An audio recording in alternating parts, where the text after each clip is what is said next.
Vamos a pasar a la palabra de esta noche, amén. Invito a que tome su Biblia, su anotador, su cuadernito. Y vamos a continuar con lo que venimos viendo miércoles tras miércoles, amén. Vamos a hacer un pequeño repaso para ponernos en contexto, a ver en qué ciudad estamos parados. Ya está medio perdido, ¿no? Más o menos.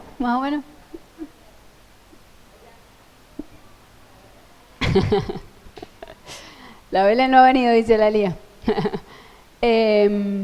La primera ciudad de David, ¿recuerdan? Belén. Belén trabaja en nosotros, en nuestro carácter, en nuestra obediencia, en nuestra fidelidad para con las cosas cotidianas, en nuestro carácter para con las cosas prácticas, en cómo somos en nuestra vida diaria. Dios nos mira en Belén. ¿Sí? ¿Estamos? En donde primero Dios nos mira es en Belén.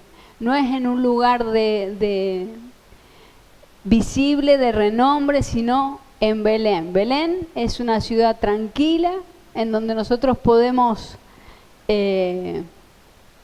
estar tranquilos, pero forjando nuestro carácter. No es fácil estar en Belén, para nada fácil.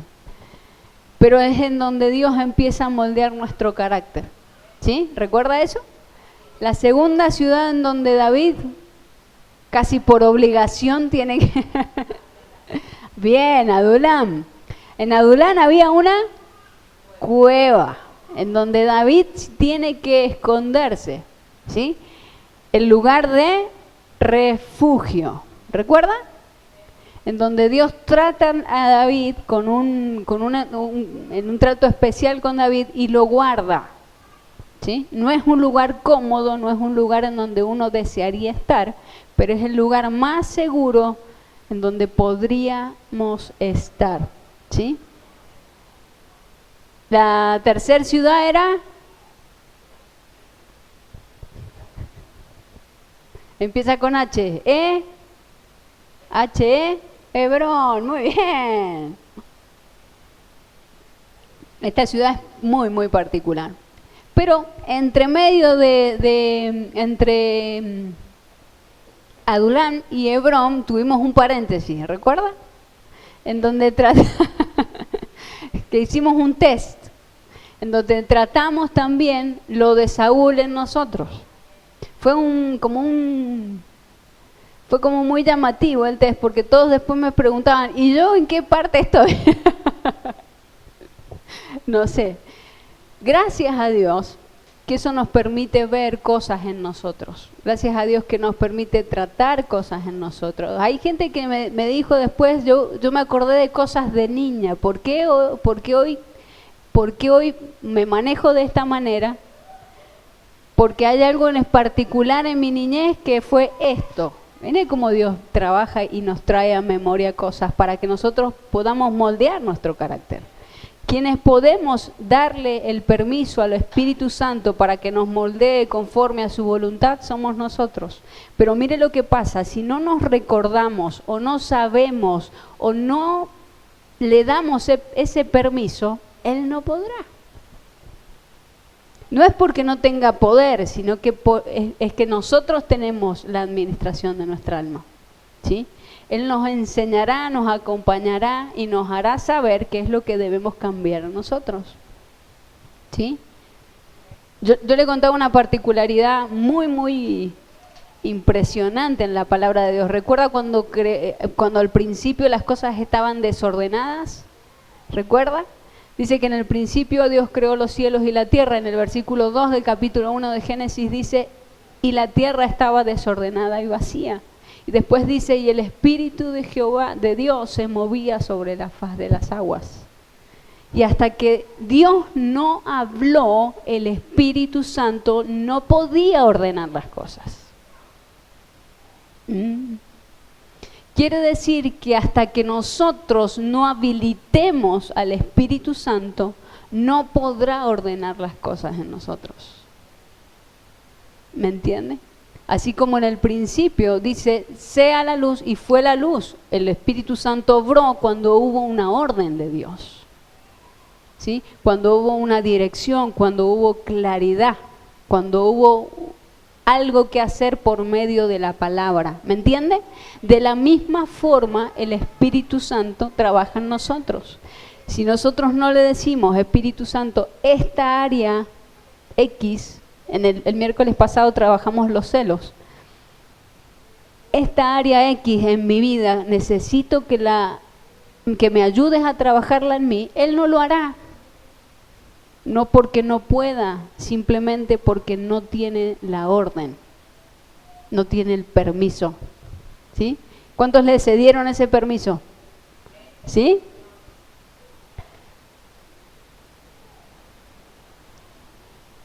Cuando trabajamos esas cosas en nosotros y vemos que Dios nos habla claro con esas cosas, pasan de ser tabú, porque veo que mucho en la iglesia no se habla de esas cosas.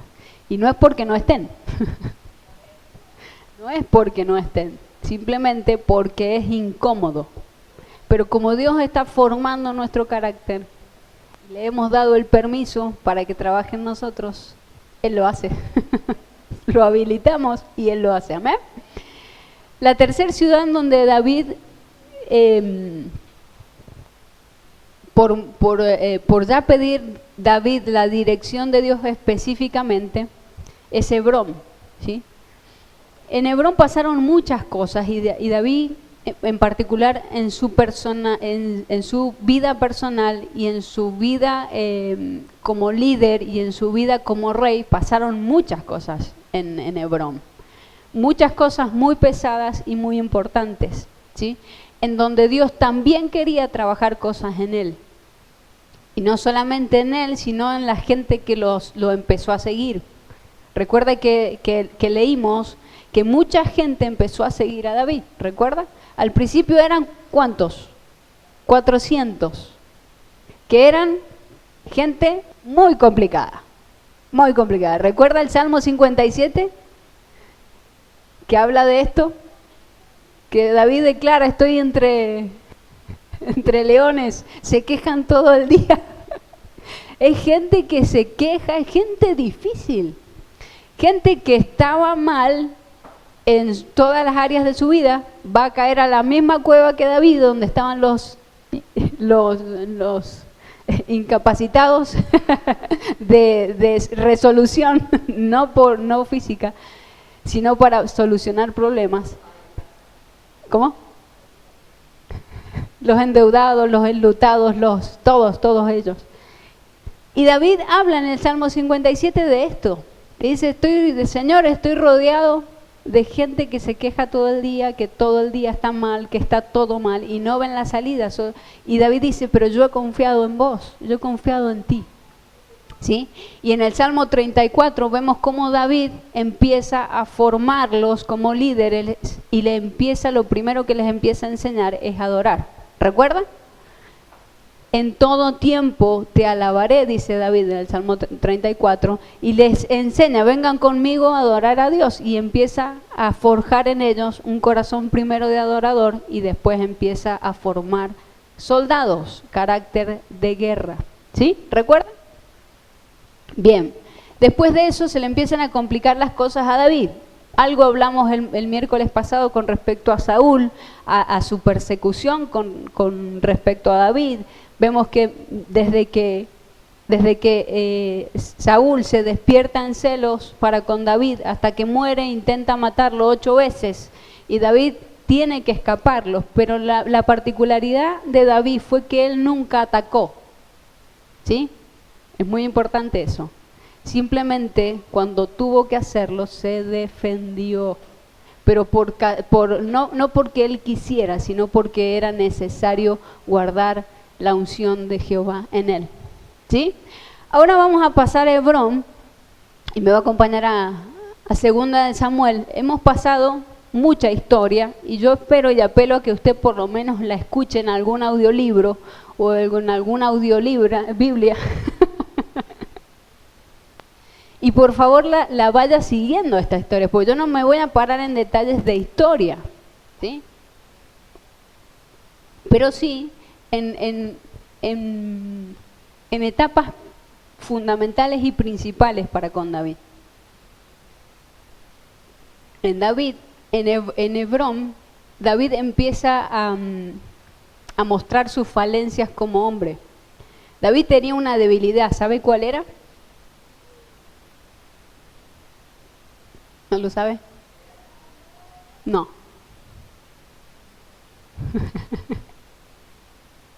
David tenía debilidad por las mujeres. Bueno, sí, pero no. No es que se enamoró de todas. No. David empezó a inclinar su corazón a cosas con las cuales Dios no estaba totalmente de acuerdo. ¿Sí? Y la Biblia lo muestra para que veamos desde dónde David empieza a desviar su corazón en esa área de su vida. Después conocemos a Betsabé, pero antes de Betsabé también tomó una mujer casada. Era muy lindo, dice la palabra. Sí, pero eso no le da derecho. Claro, obviamente usaba esa arma de seducción.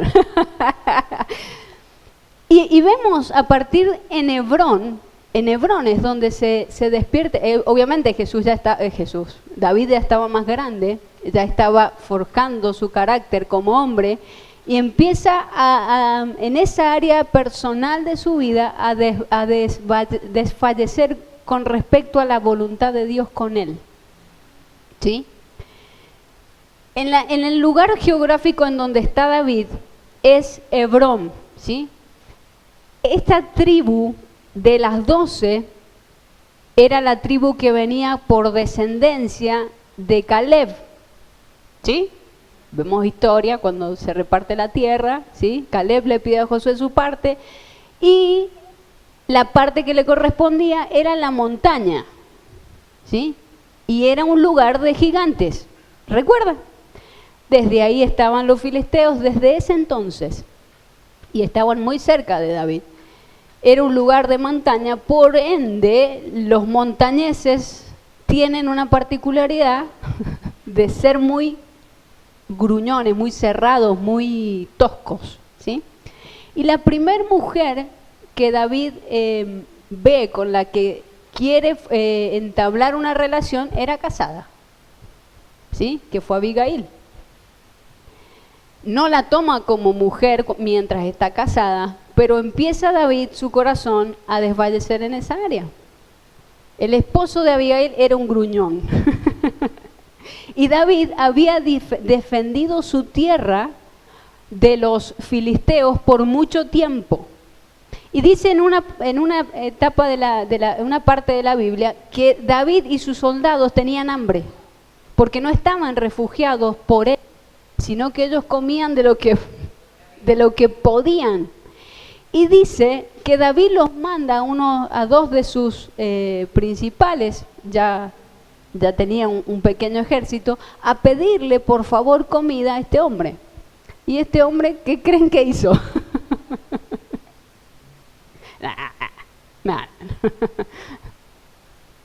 Y David se enfurece de tal manera, dice que no, no dijo que no. Imagínate David, ¿quién se cree esta persona que es? Se enfureció y salió de él un enojo que no estaba avalado por Dios. Dice que él pensó en su corazón ir a matarlo. Mira hasta dónde llega la locura de David, lo voy a matar. ¿Cómo me puede decir que no cuando yo lo he defendido en varias oportunidades? Pero dice que la mujer de este hombre, la cual no me recuerdo el nombre, ya lo voy a recordar, era muy sabia, era una mujer muy sabia, además de que era muy inteligente.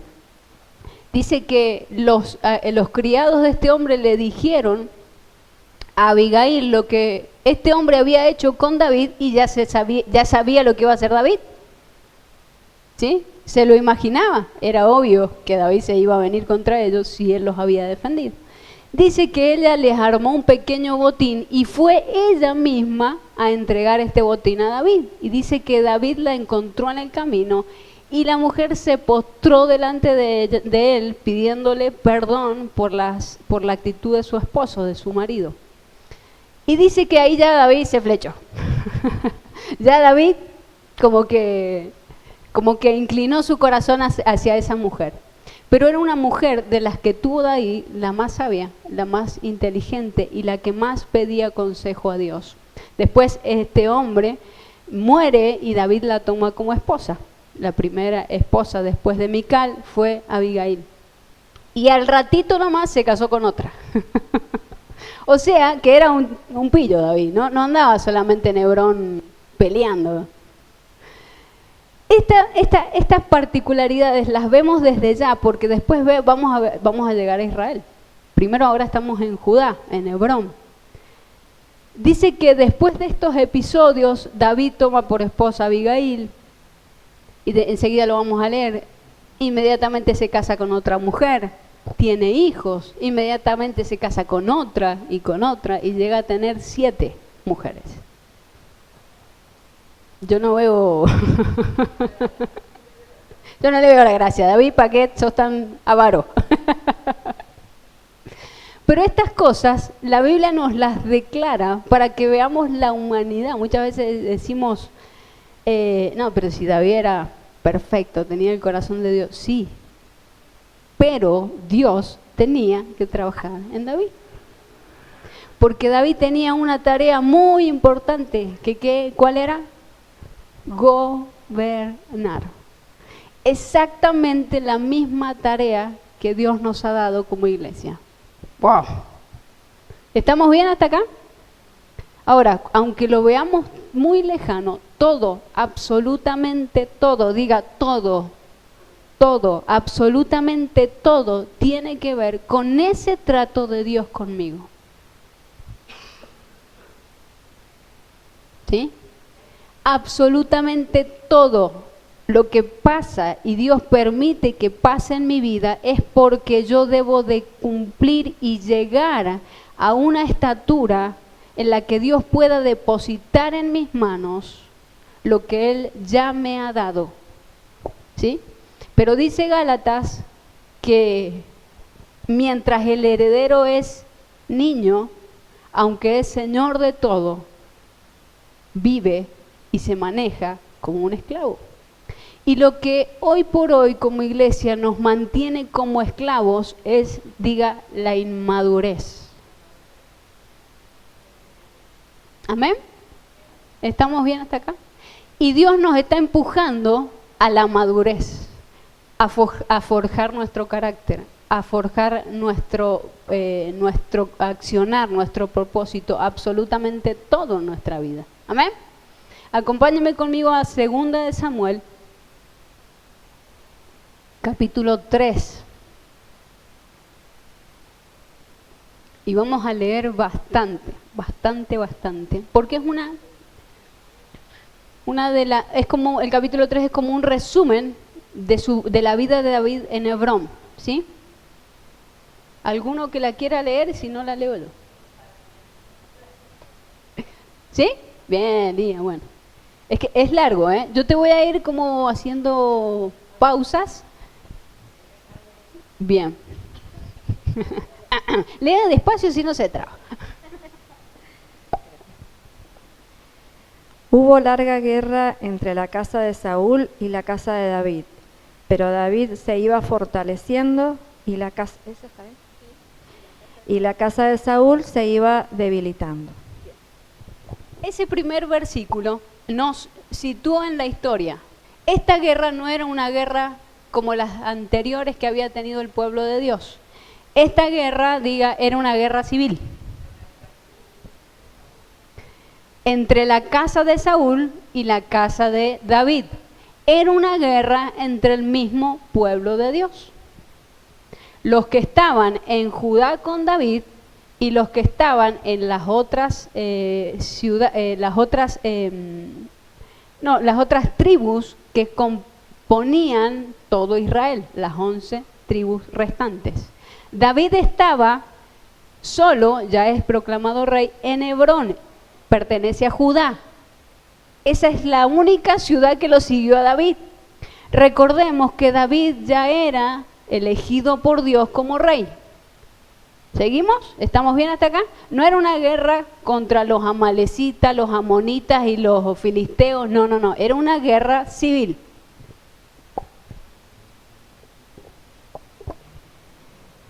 Y nacieron hijos a David en Hebrón. Su primogénito fue Amnón, de Ahinoam, Ahinoam, Ahí vemos el primer hijo de David nacido en Hebrón, que era de Ahinoam. Primer mujer que tiene hijos con David. Su segundo, Kileab, de Abigail, la mujer de Nabal, el de Carmel. ¿Era la misma?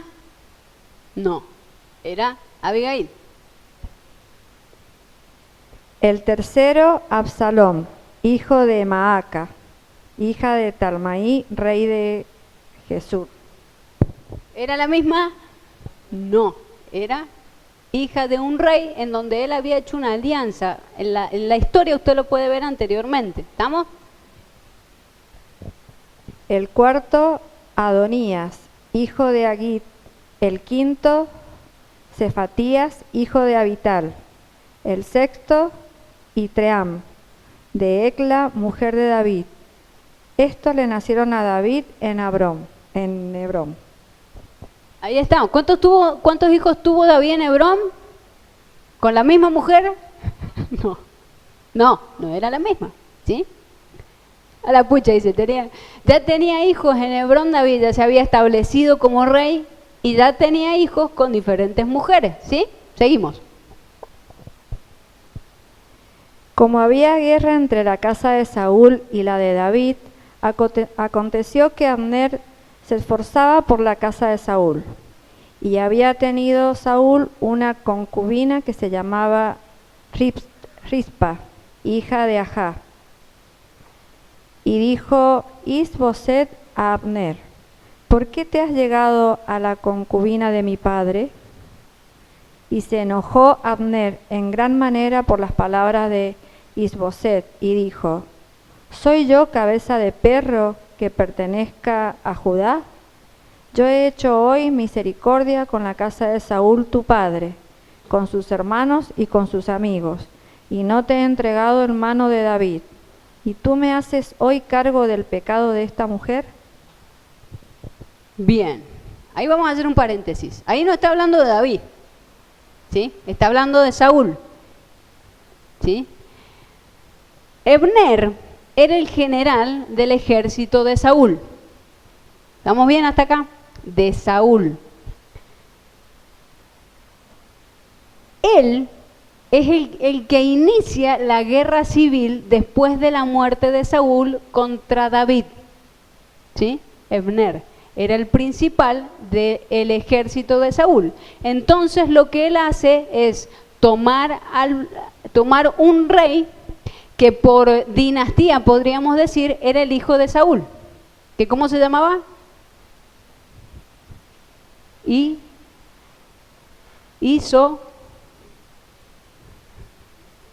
Is-Boset. Is-Boset es hijo de Saúl. Entonces apenas muere Saúl, lo que hace Abner es agarrar el hijo de Saúl, ¿sí? Y ponerlo él como rey. ¿Eso era legítimo delante de Dios? No. Era el hijo de Saúl, pero no era el ungido de Dios, ¿sí? Por dinastía podemos decir, está bien lo que hizo, pero no. Lo que él quiso hacer es ir en contra de quien era rey realmente de Israel, que era ¿quién? David. Lo que pasa es que Israel no lo aceptó como rey a David, solo Judá. Por eso es rey primero de Judá. ¿Sí? Vemos en Abner, que era un general, que es el único que queda vivo después de una gran guerra terrible, en donde termina muriendo Saúl, Jonatán y muchos de sus soldados. Es particular que solamente él haya quedado.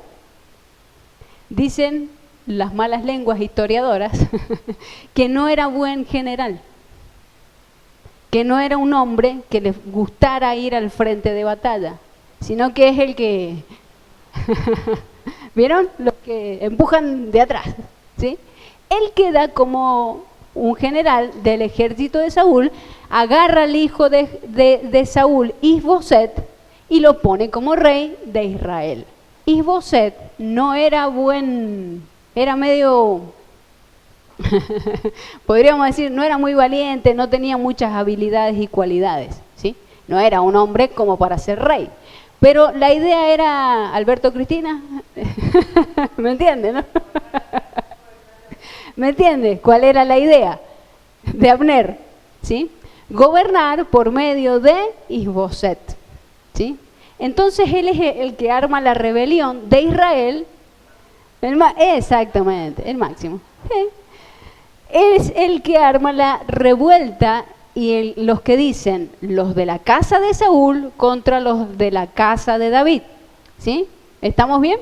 Ahora, Abner, ¿qué pasa? Toma una mujer que era y había sido mujer de Saúl. Ya él se creía rey también, ¿sí? Entonces Isboset le dice, ¿por qué has tomado la mujer de mi padre como tuya? ¿Sí? Usted fíjese que Abner había planeado y había hecho absolutamente todo para coronar a Isboset, ¿sí? Y le había armado todo el palacio para que él reine en Israel. Pero en la primera de cambio, cuando Isboset le dice, ¿qué estás haciendo? Se da vuelta, ¿sí? Abner, porque es lo que hacía. Era su personalidad. ¿Y a dónde cree que va Abner después? Se cambia de bando. Seguimos leyendo la historia. ¿Estamos bien hasta acá? Bien, ¿va entendiendo, no?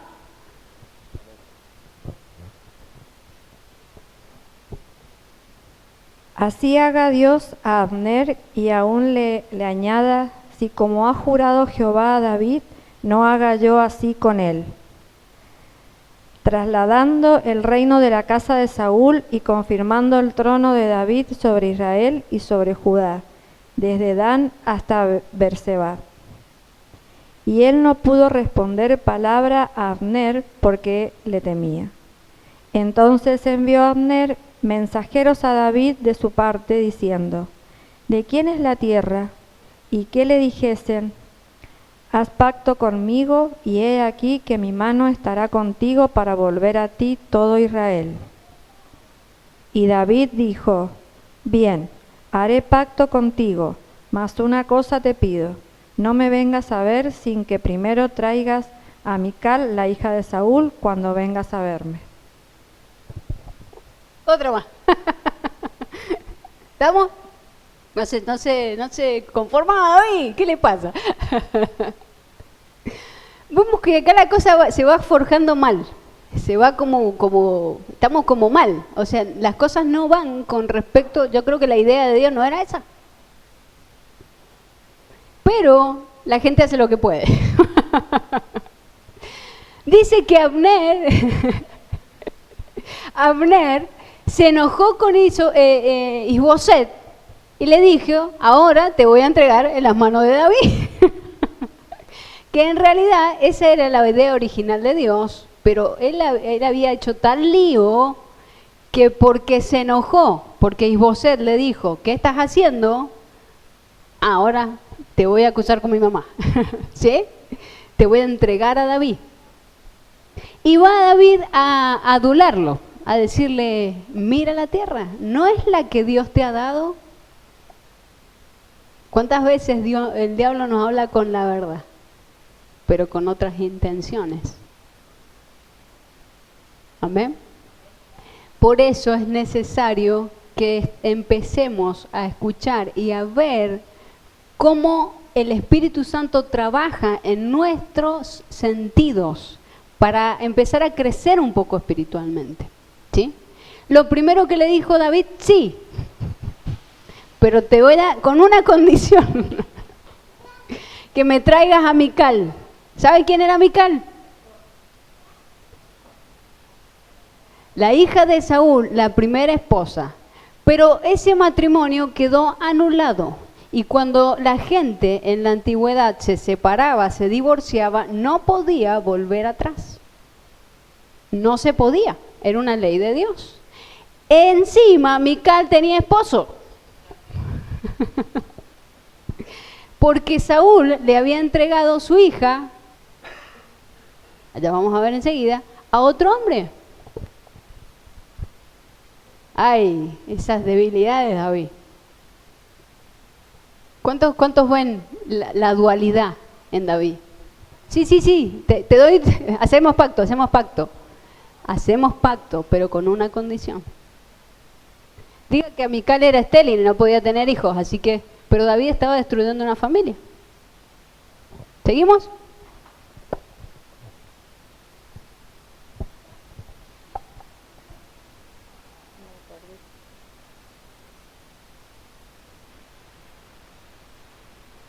Después de esto envió David mensajero a Isboset, hijo de Saúl, diciendo: Restitúyeme mi mujer Mical, la cual desposé conmigo por 100 prepucios de filisteos.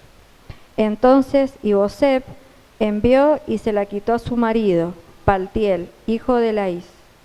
Y su marido fue con ella, siguiéndola y llorando hasta Baurim. Y le dijo a Abner: anda, vuélvete. Entonces él se volvió. ¡Wow! Qué historia triste, ¿eh? Nos ponemos en el lugar del hombre y dice que él tuvo que entregar a su mujer en obediencia al rey David. Y dice que él fue detrás de él, de ella, llorando, la acompañó a entregársela a David. Y Abner le dice: hasta acá nomás, pegate la vuelta. Volvete, por favor.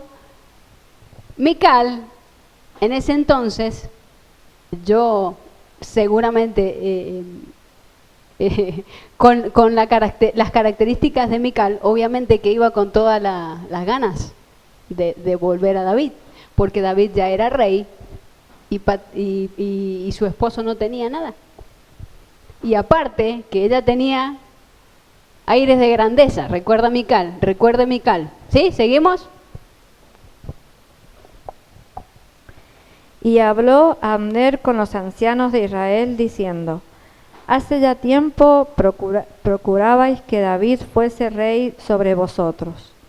Ahora pues, hacedlo, porque Jehová ha hablado a David, diciendo: por la mano de mi siervo David libraré a mi pueblo Israel de mano de los filisteos y de mano de todos sus enemigos. Habló también Abner a los de Benjamín, y fue también Abner a Hebrón a decir a David todo lo que parecía bien a los de Israel y a toda la casa de Benjamín. Acá hace una particularidad, separación entre las 11 tribus que restaban, que era Israel, y Benjamín. De Benjamín, ¿quién era? Saúl. O sea que de Benjamín absolutamente todos eran saulistas, eran... Por eso él aparta un tiempo para específicamente ir a hablar con la tribu de Benjamín. Los demás le habían dicho que sí. Porque Abner tiene una particularidad, es muy convincente, es muy de mucha labia. Y habló con los ancianos y a los ancianos les pareció bien, porque él hablaba de las mismas palabras que Dios le había dicho a David. ¿Sí?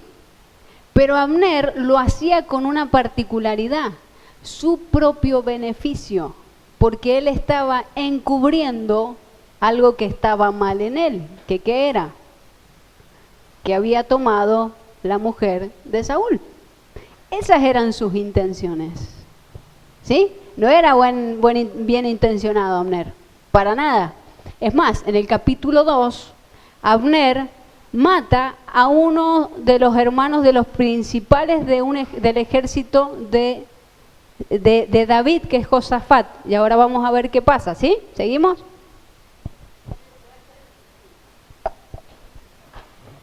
Vino pues Abner a David en Hebrón, y con él 20 hombres, y David hizo banquete de Abner y a los que con él habían venido. Y dijo Abner a David: yo me levantaré e iré, y juntaré a mi señor el rey, a todo Israel, para que hagan contigo pacto, y tú reines como lo deseas tu corazón. David despidió luego a Abner, y él se fue en paz. Y he aquí que los siervos de David y Joab venían del campo y traían consigo gran botín.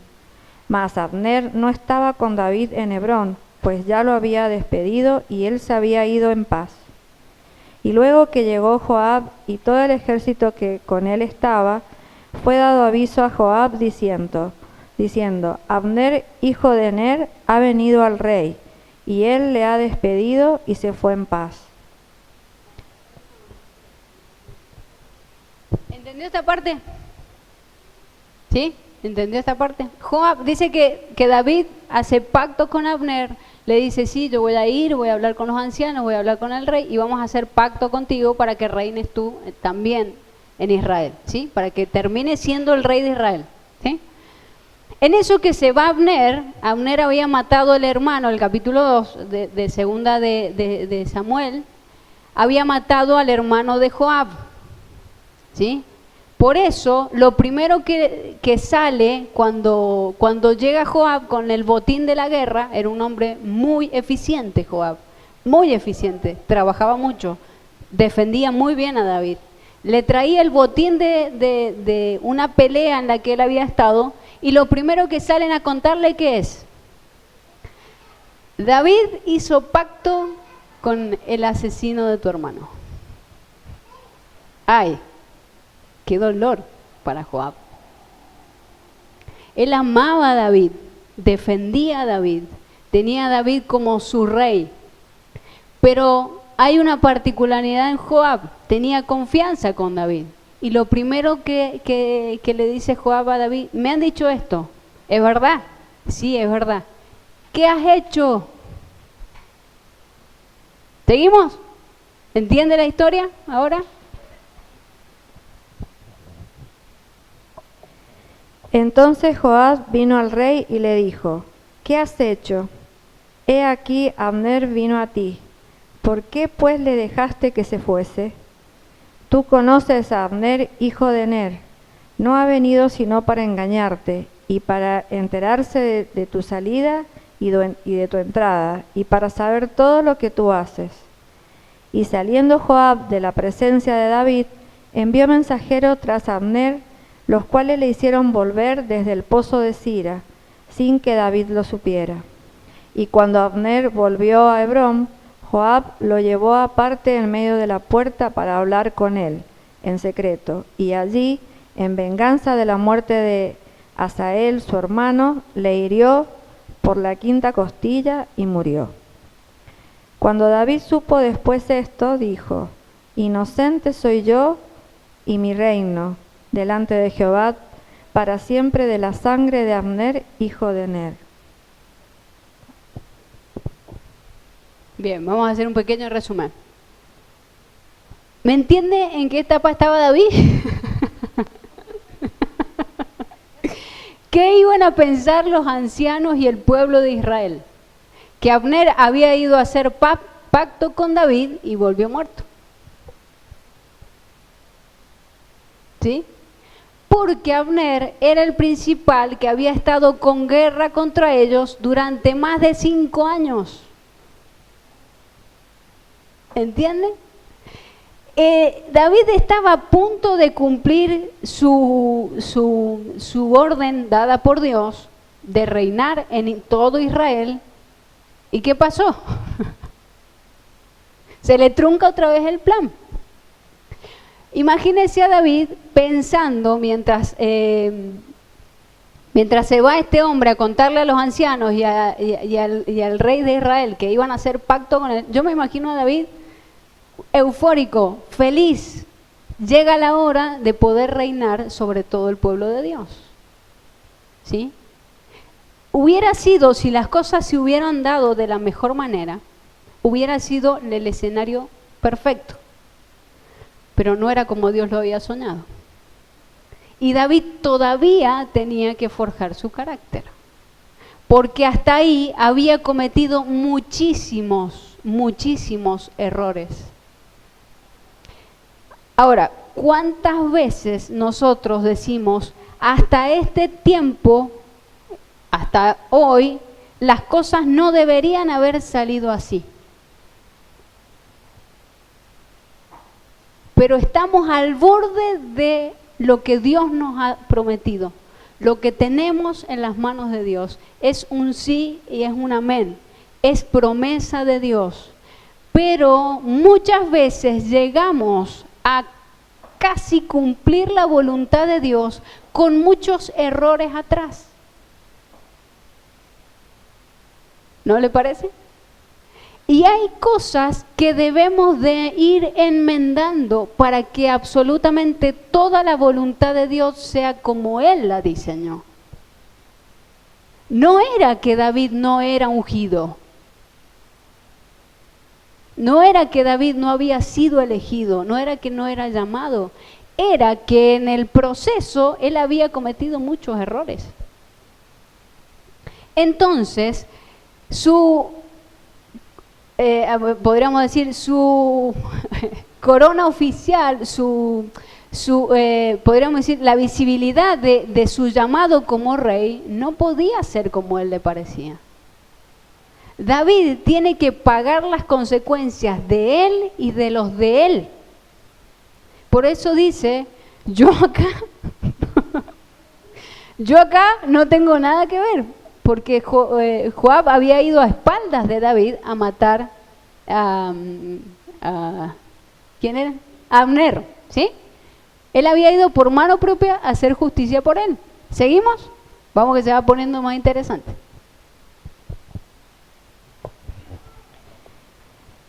Caiga sobre la cabeza de Joab y sobre toda la casa de su padre, que nunca falte de la casa de Joab quien padezca flujo, ni leproso, ni quien ande con báculo, ni quien muera a espalda, ni quien tenga falta de pan. Joab, pues, y Abisai, su hermano, mataron a Abner, porque él había dado muerte a Asael, hermano de ellos, en la batalla de Gabaón. Entonces dijo David a Joab y a todo el pueblo que él estaba: rasgad vuestros vestidos y ceñidos de cilicio y haced duelo delante de Abner. Y el rey David iba detrás de féretro.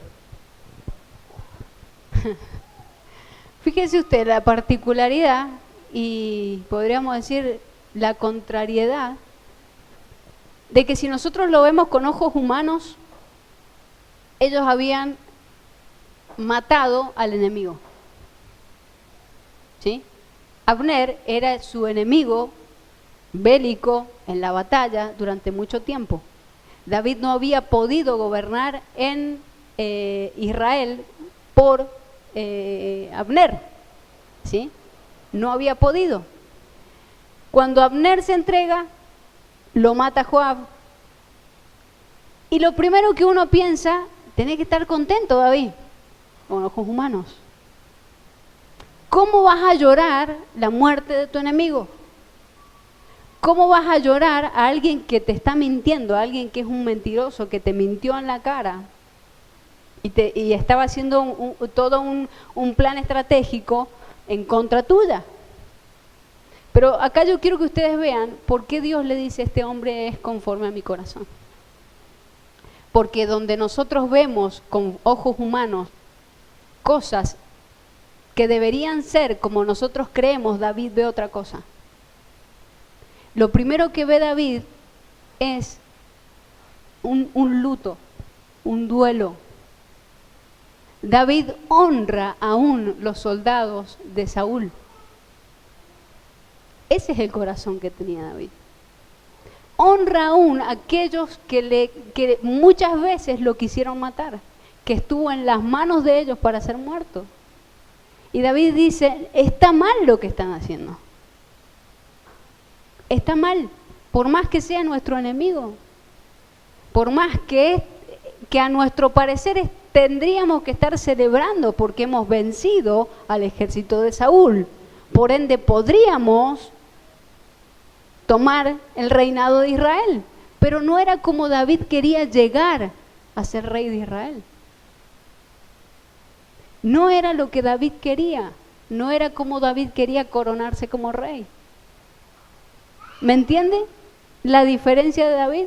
Y mire cómo él lleva al pueblo a su mismo sentir, al mismo corazón, de no fiesta.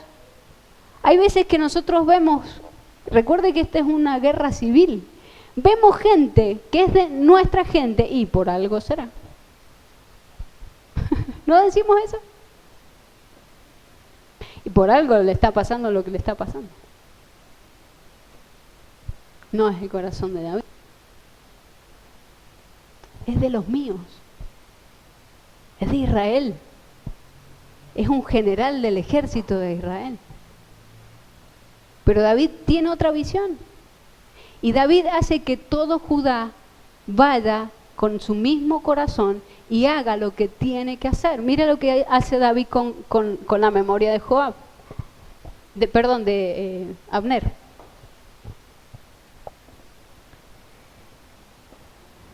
Y sepultaron a Abner en Hebrón, y alzando el rey su voz, lloró junto al sepulcro de Abner, y lloró también todo el pueblo.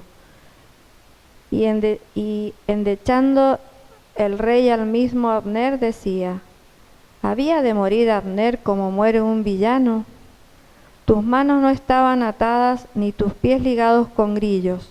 Caíste como los que caen delante de malos hombres.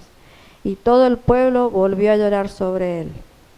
Entonces el pueblo vino para persuadir a David que comiera antes que acabara el día. Mas David juró diciendo, así me haga Dios y aún me añada, si antes que se ponga el sol gustare yo pan o cualquier otra cosa. Todo el pueblo supo esto y le agradó, pues todo lo que el rey hacía agradaba a todo el pueblo. Y todo el pueblo y todo Israel entendió aquel día que no había procedido del rey el matar a Abner, hijo de Ner. ¿Vio lo que hace David? Lo primero que hace es honrar a Abner. No importa, Abner. No importa, las cosas fueron así, pero hoy yo te honro. Y no solamente te honro, le hizo rasgar las vestiduras a absolutamente todo el mundo.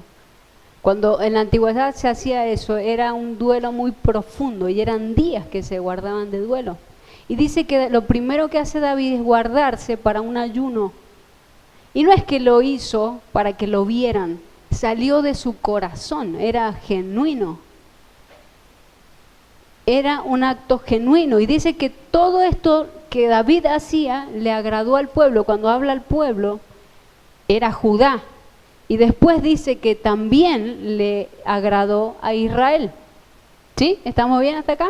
Entonces ahí Israel entendió que no había venido de la mano de David la muerte de Abner.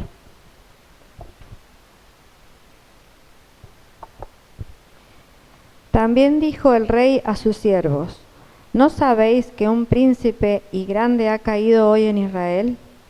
Y yo soy débil hoy, aunque ungido rey, y estos hombres, los hijos de Sarbia, son muy duros para mí. Jehová dé el pago al que mal hace, conforme a su maldad. Luego que oyó el hijo de Saúl que Abner había sido muerto en Hebrón, las manos se le debilitaron y fue atemorizado todo Israel. Y el hijo de Saúl tenía 2 hombres capitanes de banda de merodeadores.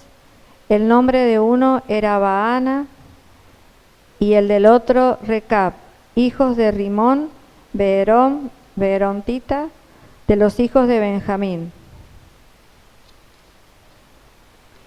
Porque Beerot era también contado con Benjamín, pues los beerotistas habían huido a Gitaim y moran allí como forasteros hasta hoy.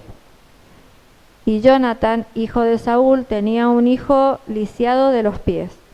Tenía 5 años de edad cuando llegó de Zersel. ¿Quiere que siga? Quiero que veamos hasta ahí. ¿Qué historia? qué apasionante cómo Dios va forjando el carácter de David.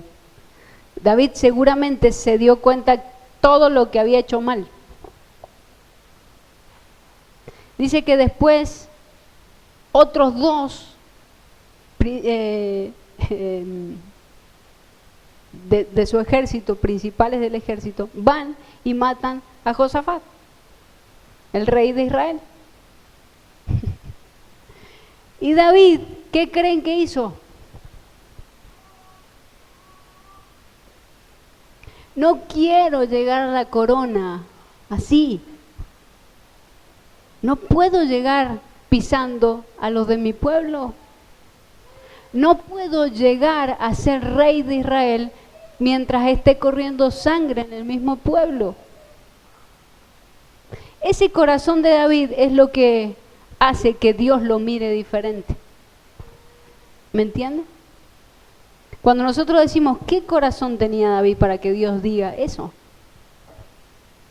Que a él no le importaba cuánto pasara para llegar a ser rey. Lo que él quería era llegar a su corona en paz. Y hasta que todo Israel no estuviera en paz, él no iba y no quería gobernar. Es muy trágica la historia, es muy apasionante. Yo le invito a que usted después, esta historia que sigue es mucho más apasionante, el amor de David. Pero la palabra nos dice que David es un tipo de Cristo. ¿Sí? Saquemos los errores de David y veamos cómo David veía. Cómo David veía cómo transcurrían las cosas y veía que no era como Dios lo quería llevar a donde él debía de llegar. Tranquilos. Muchas veces nos apuramos y adelantamos procesos en Dios, no midiendo las consecuencias de quienes están alrededor nuestro. Esta historia es muy apasionante porque nos lleva a reconocer a la iglesia actual. ¿En qué etapa estamos de la iglesia actual? Muchas veces decimos, el diablo está atacando a la iglesia. El diablo no puede hacer eso. ¿Por qué la iglesia no crece? ¿Por qué la iglesia no avanza? ¿Por qué la iglesia no es? ¿Por qué la iglesia no logra? Culpa del diablo no es. Dice que el diablo está bajo la autoridad de la iglesia. Ahora nosotros como líderes que somos, pueblo de Dios, iglesia, tenemos que aprender esto. No se puede llegar a la corona a costa de gente que es nuestra. No es así. No es así. Cuando David entiende que están matando a un general del pueblo de Dios, lo primero que hace es entrar en un luto profundo. Yo no puedo llegar a la corona así. ¿Cuántas veces nos desligamos de lo que pasa alrededor nuestro con los nuestros? Y bueno, Dios tratará con él. Sí, es verdad. Pero, ¿qué papel estoy jugando yo si digo que tengo que llegar al gobierno de la iglesia en la tierra? ¿A costa de qué? David lo primero que entendió es no importa, Cristo dijo también, no importa el precio si tengo que salvar. Ese corazón es el que tenemos que forjar en nosotros. Ese carácter es el que tenemos que arraigar en nosotros. No importa el precio mientras pueda salvar a alguien. No importa el precio mientras no se derrame más sangre. No importa el precio mientras podamos llegar a la paz de Israel. Es un precio caro. Es un precio de dejar nuestro carácter ahí. ¿Cuántos están dispuestos a que la iglesia empiece a levantarse en autoridad? Depende de cuántas cosas estamos dispuestos a dejar. Primero de nuestro carácter, después de lo que va quedando alrededor nuestro. Y después ver que, como David dijo, no puede ser que un general del ejército de Israel muera de esta manera. No puede ser. Las palabras para con Abner fueron, yo creo que uno de los homenajes más grandes que puede existir. No puede ser que hayas muerto así, como en manos de gente mala, porque eran todos hermanos. Me es difícil, y David maldice a estos hombres. Eran de su sangre, eran los hijos de su hermana. Era un sobrino de él el que habían matado. ¿Qué hacemos en esas circunstancias cuando son tan personales? ¿Qué hacemos? Joab fue y hizo justicia por mano propia. David era un sobrino de él al que había matado a Abner. Y dijo que Dios pague mal por aquellos que hacen el mal. Dios sabrá. Mi tarea no es matar a nadie. ¿Amén? ¿Lo va a tener en cuenta? Abrace su llamado, abrace su corona, abrace su responsabilidad como iglesia, y en vez de pensar en lo que hacen mal los demás, ore por cada una de las personas que Dios ponga en su corazón. Amén. ¿Lo vamos a hacer? Le vamos a decir a Dios gracias, porque una vez más nos enseña, Señor, y va forjando nuestro carácter para llegar a gobernar como tú quieres que gobernemos.